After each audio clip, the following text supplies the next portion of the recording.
Olá, bem-vindo a todos. Para você que não me conhece ainda, meu nome é João Paulo Martins, sou advogado especialista em direito médico há 10 anos e esse é mais um episódio do nosso podcast Diagnóstico Jurídico, que é pensado especialmente para você que é médico, que é profissional da saúde. Aqui a gente fala muito sobre gestão, sobre o dia a dia do médico e hoje estamos aqui com a doutora Juliana Lucena, médica oftalmologista, formada pela Universidade Estadual de Alagoas, fez residência médica em oftalmologia aqui em Fortaleza, no HGF, e tem diversos cursos de especializações na vida, como por exemplo em glaucoma, realizada em Ribeirão Preto. Muito obrigado, doutora Juliana, pelo convite. Estou muito feliz de estar aqui com a doutora. Vai ser muito engrandecedor o nosso episódio. E fique à vontade para se apresentar e falar um pouco para o nosso público.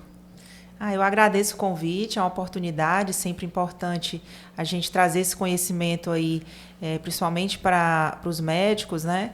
E a população leiga aí dessa parte de lei, né? De legislação, porque hoje em dia, a gente, com essa questão das mídias sociais, muita gente se diz profissional habilitado e prescreve, faz tratamento, né, de saúde nas pessoas e a gente vê aí gente morrendo, gente ficando cego por conta dessas atrocidades, por simplesmente interesse econômico, né?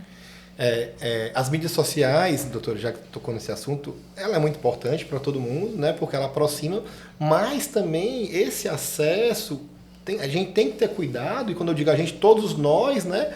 Para não estar pegando informação e sair desinformado, vamos dizer assim, né? Pegar informações erradas. É muito importante você, quando ter acesso a algum tipo de informação, você averiguar aquela informação, ter a certeza daquela informação, né? Principalmente quando a gente fala de saúde. Né? Porque é a sua saúde, e saúde todos nós só temos uma. Então a gente tem que prezar muito a saúde da gente, né? Antes de a gente entrar nesse bate-papo, eu estava vendo um dado, a Sociedade Brasileira de Oftalmologia foi fundada em 1922, então já tem mais de 100 anos, né? A Sociedade Cearense é encabeçada pelo Leiria de Andrade Júnior na época, salvo engano, em 1963, foi fundada a Sociedade Cearense de Oftalmologia. Então, é uma sociedade renomada, com muita experiência e que vem buscando ali diariamente o melhor para a população e para os oftalmologistas, né? Qual é o papel da sociedade no dia a dia? Como é que é o teu dia a dia como presidente? Como é que tu faz para conseguir dividir o consultório e o trabalho como presidente da Sociedade Cearense de Oftalmologia? Bom, vamos dizer assim, nesses conselhos que a gente monta, né, de médicos numa profissão, a intenção primordial, né, a princípio, lá para trás, né, no comecinho, como você falou, quando foi fundado, era para, vamos dizer assim, difundir mais conhecimento, atualizações, né, dos profissionais daquela área, né, e também fazer palestras para divulgar um pouco da saúde para a população. Né? Mas de uns anos para cá, né, com esse aumento da população e essa questão das mídias e tudo, a gente vem tendo que se deparar com assuntos que não é assunto da medicina, né? Que é essa questão jurídica de leis, até para resguardar, porque o médico, né, eu costumo dizer que a medicina é um sacerdócio, então você exerce aquilo, né, com uma certa paixão, né, um certo dedicação, não visando o lucro, né, mas sim exercendo a sua profissão e o que é remunerado é de acordo com a sua carga de trabalho. Então, você tem essa preocupação constante com o bem-estar e a saúde daquela pessoa, né? Então, a gente transborda, vamos dizer assim, atravessa essa função individual da saúde da pessoa para a população como um todo, né? Considerando a sociedade como um organismo vivo. Né? Então, a gente se preocupa na sociedade com o que é passado de conhecimento, com o que é difundido de novas terapias, né? Essas pílulas milagrosas. Sim. Que a gente aparece por aí. Então, a gente tem essa preocupação de defender a população também e, claro, consequentemente, os nossos colegas médicos oftalmologistas, né, da ação indiscriminada de falsos médicos, né, que pode manchar não só a saúde das pessoas, mas também atrapalhar a profissão principalmente dos jovens médicos que estão se formando. Perfeito, doutora. E como eu disse aqui, quando o paciente ele vai fazer um tratamento ou buscar algum procedimento cirúrgico, é importante que ele veja se aquele profissional realmente se ele é habilitado para aquele tratamento, para aquele procedimento. E isso hoje é muito fácil, todo mundo tem acesso à internet, é muito fácil você buscar até no próprio site do Conselho Federal de Medicina, lá tem o Buscar Médico, você bota o nome da pessoa e lá vai dizer se é um médico ou não é, se tem aí se ele é um oftalmologista ou não é, ou se é de outra especialidade, e isso para todas as especialidades, é muito importante você ter certeza se aquele profissional ele é o adequado, né? E principalmente na oftalmologia, porque a gente está falando da saúde dos olhos, né? E a visão é um dos principais sentidos que nós, seres humanos, temos, né? Eu vi também, doutora, que a sociedade cearense ela é muito ativa no sentido de promover e fomentar o ensino, né, científico. Eu tive o prazer de participar uma vez ano passado no congresso de oftalmologia. Foi engrandecedor, fiquei fascinado com a quantidade de médicos que estavam lá buscando, estudantes, residentes, não lembro se tinha internos, estudantes de medicina, mas acredito que sim, buscando conhecimento. Eu já vi que já tem um próximo marcado agora para outubro desse ano, né? Se não me engano, dia 22. Como é que é organizar esses eventos? Dá muito trabalho, demanda muito tempo? A gente assim, né? Minha família, né? O marido, os filhos reclamam um pouquinho, mas a nossa gestão, a gente tem uma rotatividade grande no sentido de ser somente 2 anos, né? A gente tem uma diretoria, não é só eu como presidente, mas eu conto com o apoio de outros colegas dentro de cargos dessa diretoria que assume, né, a gestão. Então, a gente consegue dividir um pouco das tarefas, né, para atender toda a demanda que a sociedade exige. Né? Porque realmente eu não tenho como, vamos dizer assim, diminuir a minha jornada, porque eu já tenho meus pacientes há muitos anos, né? Que é paciente com glaucoma, é um paciente crônico, não tem cura, então sim, eu acompanho por toda a vida e eu não diminuo a jornada, a gente tenta adaptar, né? Então, como a medicina, a gente acostuma, entre adolescente praticamente, né? Entre um adolescente e com a carga horária integral, né, que é praticamente 24 horas ali de estudo e dedicação. Então, você se acostuma a fazer várias coisas ao mesmo tempo e com maestria, né, que é o que é principal. Então, a gente é quase viciado em trabalho, né? Então, vai dando, a gente vai conseguindo driblar e conseguindo com ajuda, delegando, né, tarefas para os outros colegas que vão ajudando nesse sentido dessa gestão, a gente consegue administrar. Mas é uma responsabilidade muito grande. Não só em termos de afazeres, né? Como também de abdicação, porque eu preciso viajar para ter reuniões com o Conselho Brasileiro de Oftalmologia, às vezes com o Conselho Regional, com as entidades. O Ceará é muito grande, então a gente precisa ir para o interior, né? Lá para Juazeiro, para as jornadas que a gente faz também com os colegas de lá. Para se tornar presidente, é uma eleição que tem ali interna? Sim. Ou é escolhido? Até pouco tempo era uma eleição, tinha mais de uma chapa. Certo. Mas ultimamente, quando a gente... a intenção, né, é a gente unir. Claro. Né? Então, não que não seja saudável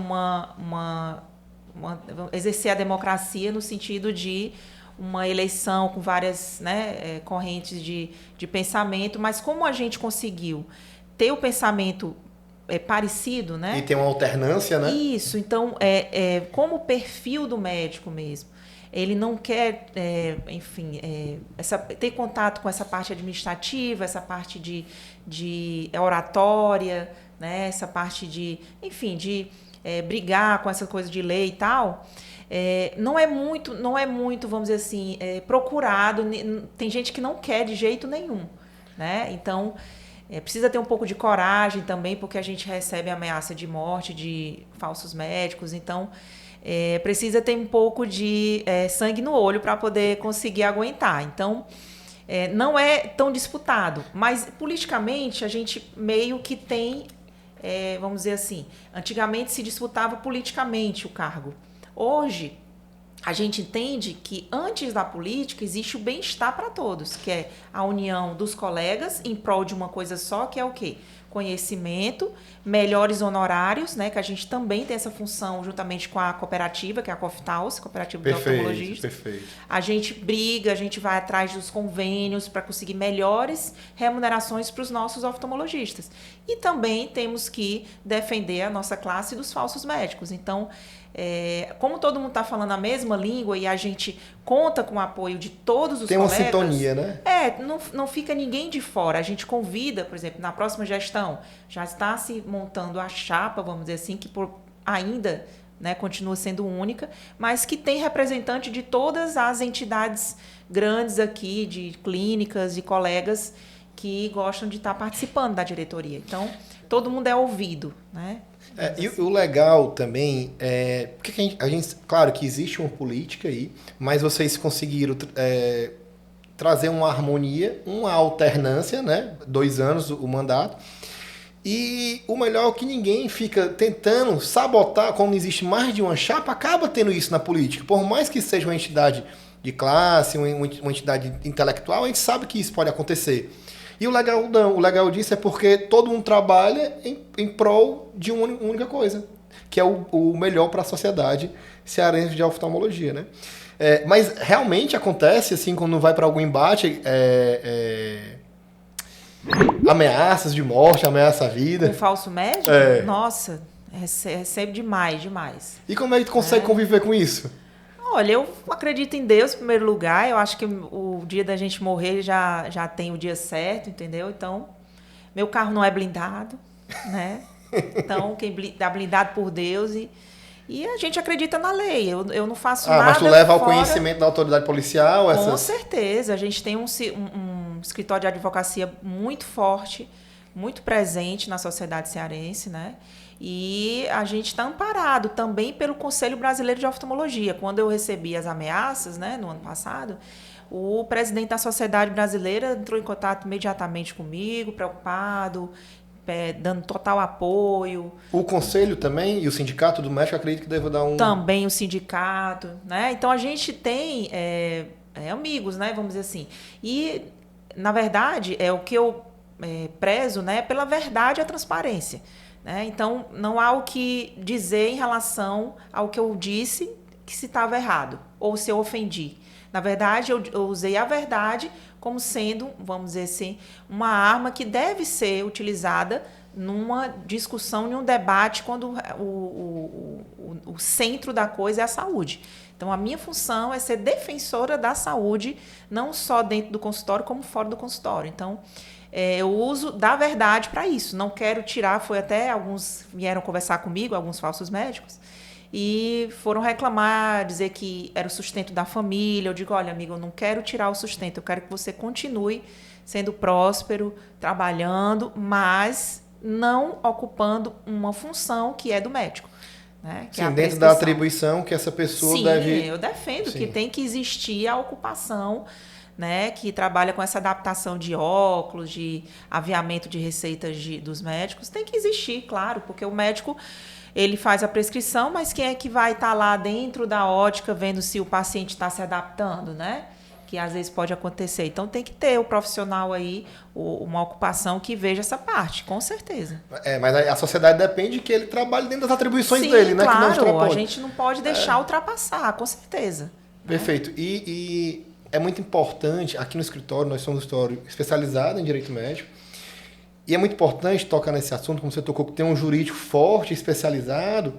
É o que eu sempre digo para os meus clientes. Procurem um advogado especialista. Se for uma demanda criminal, não me procure, porque eu não sou criminalista. Não é? Agora, se for uma demanda de direito médico ou uma demanda até empresarial, nosso escritório é um escritório de direito empresarial e direito médico, a gente está à disposição para ajudar. E é muito importante vocês da sociedade terem um jurídico para ajudar nesse tipo de demanda especializado, porque isso traz mais segurança para a atuação de vocês, vocês falam com mais propriedade e, o mais importante, a transparência. Como você bem colocou aqui, você não está querendo tirar ninguém ou desempregar ninguém, você está querendo dar a César o que é de César, cada profissão com a sua atribuição e a sua atuação, sem invadir o campo de nenhuma, né? Isso é muito importante, né? E nesse sentido, quando acontecem quando vocês recebem denúncia, aí vocês mesmos, qual é o papel da sociedade? Vocês informam o conselho, informam a polícia? Como é que vocês agem quando tomam conhecimento desse tipo de situação? Geralmente, essa denúncia parte dos próprios colegas oftalmologistas, né? A gente tem uma união, né? Vamos dizer assim, um grupo de fórum ali de abertura para denúncias. Geralmente, esses colegas, eles coletam essas denúncias dos próprios pacientes que vão, né, no seu consultório e mostram a prescrição do falso médico. E aí eles entram em contato conosco e a gente tenta pegar o máximo de informação possível para passar para o jurídico. E o jurídico vai decidir qual tipo de, vamos dizer, de procedimento que vai ser feito em termos de legislação, de lei, para ver o que é que pode ser feito para conseguir o mais rápido possível de parar, né, de defender a população contra aquela ocupação ilegal, vamos dizer assim. Entendi, perfeito. E, inclusive, doutora, é muito importante a população ela realmente atestar e confirmar que o médico está cuidando da sua visão, é um oftalmologista, até para que ela tenha uma qualidade melhor, não é?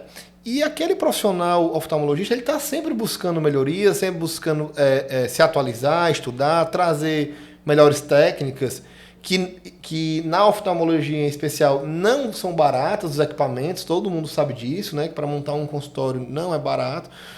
E é importante para isso. Até porque, caso tenha qualquer intercorrência, que a gente sabe que qualquer procedimento, por menos invasivo que seja, pode existir uma intercorrência, o oftalmologista vai estar lá preparado para tentar reverter. Exatamente, exatamente. E dentro da legislação, dentro de um código de ética médica, dentro de um conselho, né, respeitando, né, a não maleficência, né? Enfim, a gente segue, o paciente na mão do médico, ele tem mais segurança, né, do que dessas ocupações que não tem nenhuma legislação, né? Aqui no Brasil, a gente não tem carência de médico. A gente tem uma quantidade maior de médicos e também de especialistas oftalmologistas, maior do que a quantidade mínima por habitante que a Organização Mundial de Saúde preconiza. Então, a gente está com médicos sobrando, a gente tem estatística, números, censos para isso, para provar, né, essa verdade. Essas carreiras, né, de falsos médicos que foram criadas nos Estados Unidos, principalmente, que difundiram para outros países de primeiro mundo, ocorreu por uma necessidade imediata de prescrição de óculos, né, para a população, porque não tem médico nem oftalmologista que atenda o mínimo necessário pela Organização Mundial de Saúde. Existe uma carência nesse sentido. Então, o governo vigente, né, da época desses países de primeiro mundo criaram essa profissão, né, para prescrever óculos e fazer alguns exames básicos de olho, para poder dizer, olha, você precisa de uma cirurgia de catarata, você precisa de um glaucoma, ou então de óculos eu lhe dou aqui. Então, dentro da ótica, ele está lá fazendo o óculos, examinando o olho da pessoa dentro da ótica e vendendo. Isso é regulamentado porque foi uma necessidade. Eu, sem o meu óculos, eu sou cega legalmente.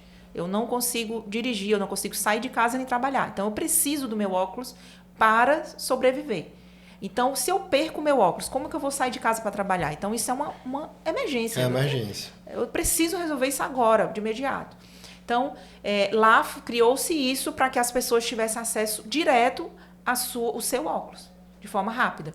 Mas, né? Por conta dessa baixa que estava tendo. Não tem. Gente, nós sabemos que falta profissionais graduados lá nos países de primeiro mundo. Por quê? Porque com um curso técnico simples, você consegue viver muito bem. Tem escola de graça, tem saúde de qualidade de graça.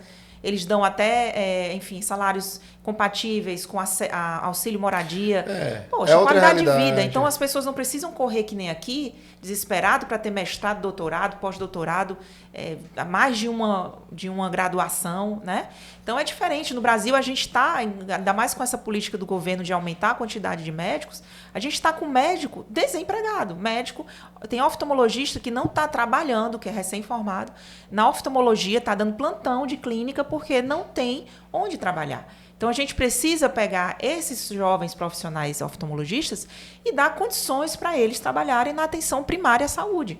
Porque a saúde visual, né, a saúde do olho, é vamos dizer assim, uma das maiores queixas, se não for a principal queixa, que leva o paciente ao posto de saúde. Né? Como eu falei, o óculos é uma emergência. Você precisa daquele óculos para trabalhar, né? Então, é importante ressaltar isso e a gente não tem necessidade de técnicos, certo? Para fazer função de médico. Né? A gente não precisa de técnicos para fazer parto, a gente não precisa de técnicos para cuidar da pele, né? Como a gente viu aquele problema do fenol, do peeling, que matou uma pessoa. Matou uma pessoa, tá? empresário. Né? Então, a gente não tem carência de médico, a gente precisa que a população tenha paciência, porque existe um emergencismo desnecessário da sociedade, querendo pressa e emergência para fazer tudo. Eu quero ficar bonito amanhã. Então, existe essa pressa. E, às vezes, precisa-se de um planejamento. Precisa-se estudar melhor quem é aquela profissional, se ele é um profissional mesmo, se ele tem reconhecimento. Se for um médico reconhecido pelo Conselho Federal de Medicina, com certeza, se ele fez um erro, ele vai pagar por isso. Entendeu? Perfeito. E agora, você sabe se onde não procurar. for, é mais difícil. Entendeu? E você sabe onde procurar, porque quando não você não sabe nem onde fica. E o próprio conselho, os conselhos regionais de medicina, eles são órgãos fiscalizadores, né? Sim. Então, a própria população tem esse apoio do conselho, né? Caso aconteça algo, ela pode ir lá ao conselho, o conselho vai averiguar se aquele médico... Agora, se esse profissional é um falso médico, vai recorrer a quem e aonde? Exatamente. Né? Por isso que é importante, né? Mas quais são as ações que a Sociedade Cearense de Oftalmologia ela vem fazendo para melhorar a qualidade tanto dos pacientes como a qualidade dos oftalmologistas? E tem algum programa, seja dos conselhos regionais ou próprio da Sociedade Brasileira de Oftalmologia ou da Sociedade Cearense, para tentar encaixar esses médicos recém-formados em oftalmologia? Com certeza, a gente está brigando, né? Partindo lá do Conselho Brasileiro, a gente segue a gente fala a mesma língua, a gente segue um planejamento conjunto, a gente tem reuniões anuais, justamente para que todas as sociedades busquem a mesma coisa, né? Para falar a mesma língua, para poder a gente ser ouvido. Tá?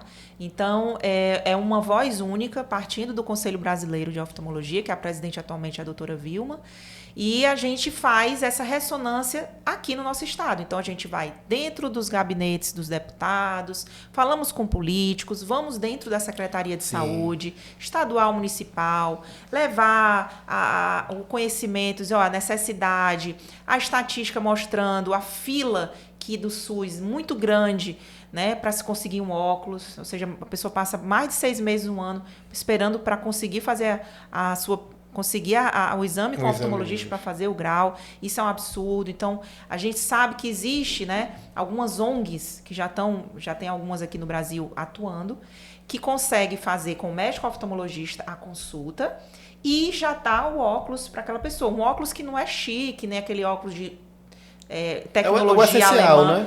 É o que é necessário, o mínimo para aquela pessoa, e ele não vai pagar por ele. Né? É um óculos mais barato, mas que atende a necessidade daquela pessoa. E a pessoa consegue ter uma avaliação se tem glaucoma, se tem retinopatia diabética, se tem risco de descolamento de retina, coisa que um falso médico não sabe ver. Então, a pessoa está lá, eu só perdi meu óculos. Dá o meu exemplo. Sem o meu óculos, não enxergo. Fui lá no falso médico, dentro da ótica, eles trabalham dentro da ótica, porque eles trabalham também com a ilegalidade da venda casada, né? Porque eles só visam o lucro. Então, eles prescrevem o meu óculos e eu saio satisfeita para trabalhar. Mas eu perdi a oportunidade. Por quê? Porque se eu tivesse ido lá fazer meu óculos e fosse um médico oftalmologista, ele tinha detectado que eu tenho roturas espontâneas na minha retina pela miopia. E eu perderia a oportunidade de fazer o laser e eu estaria hoje falando com você cega. De verdade, porque eu tinha descolado a minha retina, né, espontaneamente, por conta dessa degeneração. Nem saberia, né? Eu não saberia, porque não é uma doença que dá sintoma. O problema são as doenças assintomáticas. A gente precisa dessa consulta de rotina, que seja para um óculos, né? Então o paciente chega, não, doutor, eu vim só fazer o óculos. Eu digo, não, com licença, eu preciso ver seu fundo de olho, ver sua pressão. Calma, rapidinho eu lhe libero, vou lhe dar o seu óculos que você veio aqui para isso. Mas é nossa obrigação ver o paciente como um todo para poder não dar viagem perdida, certo? Porque senão ele nunca mais vai procurar o médico achando que está tudo resolvido e, na verdade, ele está com uma bomba relógio dentro do olho. E o legal disso, doutora, que geralmente a população, principalmente a população mais carente, ela acha que o oftalmologista é só para ver o grau, né? Principalmente consultas do SUS, que são consultas que a gente sabe rápidas ali, de 10 minutos ou em média disso. Quando, na verdade, com o olho você consegue descobrir muita coisa. Eu estava conversando com um colega, amigo, pessoal, que é oftalmologista, ele falou que dá para descobrir até se a pessoa pode ter ou não uma doença autoimune pelos olhos, tá? Glóbulos vermelhos, alguma coisa nesse sentido, ele me explicou uma vez. Então, é muito mais do que só saber o grau, né? Esse meu colega, ele já me passou até que faz até anamnese e toca no paciente, olha o paciente, é uma consulta, realmente uma consulta, né? Quando você vai em falsos médicos, você não vai ter essa atenção. Com certeza não. Com certeza não. Não, porque não há esse interesse no bem-estar do cidadão. Há um interesse no resultado final, que é a venda do óculos. Né? A lucratividade em torno de 200% ou mais em cima daquele material que está sendo passado para o paciente. E é uma coisa que, por mais que a gente saiba que todo mundo precisa ganhar dinheiro, os médicos precisam ganhar dinheiro, mas o Conselho Federal de Medicina, ele vem batendo muito nisso, né? Que o médico, claro, tem que ganhar dinheiro, mas não é uma profissão mercantil, não é uma profissão comercial. Você tem que estar fazendo, você tem que ter vocação para fazer aquilo. O principal, à frente, é a saúde. E eu costumo dizer para os meus clientes médicos, quando você bota o dinheiro na frente da medicina, isso vai te dar um problema. Vai dar problema, com certeza. Não tem como. É um sacerdócio. É uma um paixão. sacerdócio. Eu sou apaixonada. Meu marido, ele é advogado também, ele fala, como é que você... eu queria ter essa felicidade que você chega morta, mas se deixar, bota mais, você quer ver mais, você tá sempre... Porque é apaixonante. É como um padre, né? Então, o padre que exerce ali, tem a paróquia dele... Ele faz aquilo com amor. Ele ouve coisas que não deveria, mas ele faz aquilo com amor. Então, a intenção é o bem-estar do ser humano. Em primeiro lugar. Então, o dinheiro é uma consequência. Ele vai vir, com certeza. Ele vai vir diante do seu, vamos dizer, da sua boa relação médico-paciente, da sua entrega, né, como médico para aquela pessoa. Então, esse dinheiro, ele vai vir. Deus manda. Manda. Certo? Agora, quando a gente põe, eu só vou atender, eu só vou fazer se eu ganhar X dinheiro. Eu costumo até falar para meus alunos, né, da Unicrist, que eu sou professora lá também, que você colocar um patamar, você vai gerar uma frustração com o profissional. Né? Você tem uma expectativa elevada e você não deve entrar numa profissão com expectativa. Você deve fazer o seu trabalho honesto e receber, né, para o seu trabalho. Né? Então, não aumentar... a expectativa em cima, né, da ação, porque senão você coloca os pés pelas mãos. Né? Com certeza. Eu costumo dizer que a frustração ela é uma má gerência da sua imaginação, né? Mas eu estava falando isso, é muito importante. Então, jamais botar o dinheiro na frente da medicina, como a gente concordou aqui. E até saiu agora nesse ano a nova resolução do Conselho Federal de Medicina, que é a 2336, que saiu em 23, mas entrou em vigor em março de 24. Que é sobre a publicidade do médico, né? Como o médico deve se comportar nas redes sociais e tudo mais. E, mais uma vez, veio isso muito forte. O médico ele não pode promover concorrência desleal. O médico ele não pode ter frases ali narcisistas, obviamente. E o médico não pode fazer autopromoção. Ou prometer cura, né? Isso jamais. Você não pode. De resultado. Que a gente não garante resultado, a gente garante meios. A gente usa os meios científicos, né, vigentes, e o resultado ele vem conforme a resposta do próprio organismo. E outra coisa, cada paciente tem uma terapêutica, tem uma história clínica diferente, né? Isso é verdade. Jamais. O médico ele é uma profissão de meio. A medicina é uma profissão de meio. Você vai utilizar os melhores meios disponíveis para você para tentar chegar naquele resultado. Mas você não pode prometer e nem está obrigado a chegar. Não, né? Exatamente. Agora, isso é muito importante, os médicos terem isso em mente, né? E eu acredito que a classe médica, ela tem isso em mente, né? Os médicos que vêm aqui no meu escritório, você vê que eles têm uma paixão, antes de tudo, ali, pela medicina e tudo mais. Isso é muito importante e é importante que a sociedade tenha isso em mente também, né? Que a saúde dela tem que estar... antes ali do que ela está querendo fazer, sendo estético, não, ou sendo algo mais urgente, né? É muito importante. Doutora Juliana, e quais são os próximos eventos que a gente vai ter ainda para esse ano da Sociedade Cearense? Eu vi que vai ter esse congresso, eu já mencionei, mas quais eventos teremos ainda esse ano? Teremos a Jornada do Cariri, a Jornada de Oftalmologia, e a gente agora está fazendo, né, chamando mais, tendo contato com a atenção primária, né, os médicos da saúde da família e também os alunos, né, os ligantes, né, os alunos que fazem parte das ligas de oftalmologia nas faculdades. Então, fizemos agora em junho na Unicristos e também vamos fazer lá em Juazeiro, juntamente com a jornada dos oftalmologistas do Cariri, que a gente vai fazer debate de casos clínicos interessantes e ter um momento de discussão das principais doenças que acometem a população que procura o posto de saúde, tipo conjuntivite. Isso gratuito para a população?